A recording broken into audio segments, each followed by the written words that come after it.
My name is Joseph Gordon, and I dance the principal male role in George Balanchine's Divertimento from Baiser de la Fée. Today I'm rehearsing with Erica Pereira. Le Baiser de la Fée means the fairy's kiss, and it is definitely not a happy story. It's about this relationship between these two people that the world is kind of constantly trying to pull them apart. There's this kind of foreshadowing that they cannot be together, and they will live the rest of their life sort of searching for each other. And so it's extremely important that I have a relationship to my partner, because we have to communicate that without necessarily having the structure of a narrative. There's something that changes when you have a chemistry in a partnership on stage between two people. I think when that chemistry is really strong, there's more room for abandonment, for experimentation. The trust is so strong that you're able to take more risks on stage.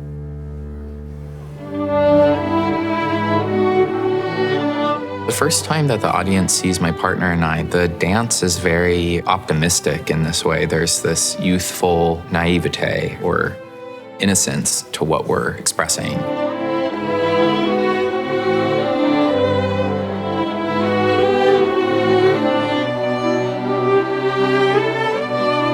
Certain positions in the pas de deux signify a relationship and the need for her to find me, to lean on me, and for me to support her.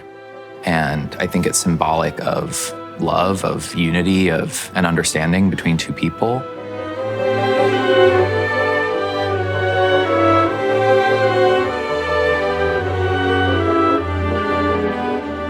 I love the way Balanchine totally revitalized partnering.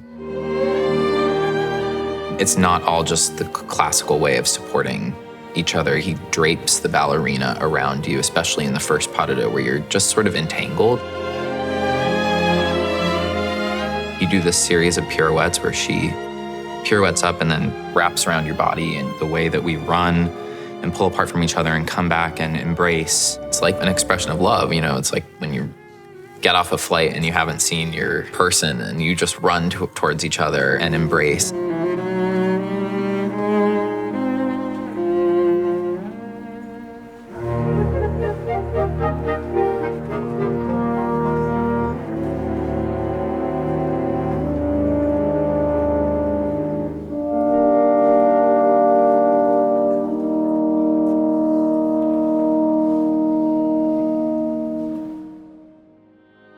There is an optimism that is coursing throughout the piece, but then in our second pas de deux, the mood shifts.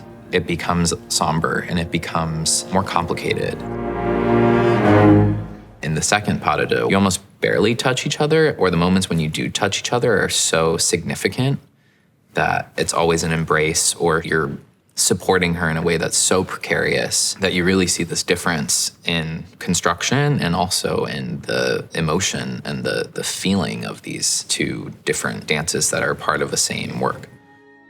This last movement was added 2 years after the ballet was choreographed, and I can't speak to his motivations, but it was 1974. Balanchine died in 1983. He's entering the last years of his life, and maybe there is some reckoning here, or a sense that the curtains are closing.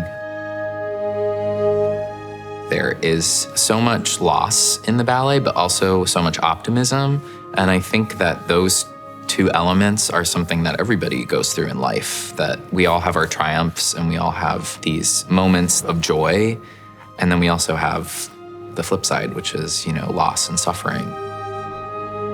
Sometimes in life, we are not always dealt the best cards, and as much as you want to try to control your life, it's sort of impossible in some ways. And I think after the pandemic, this rings true for all of us, the ways that the world can disrupt our lives and change the way we think about everything.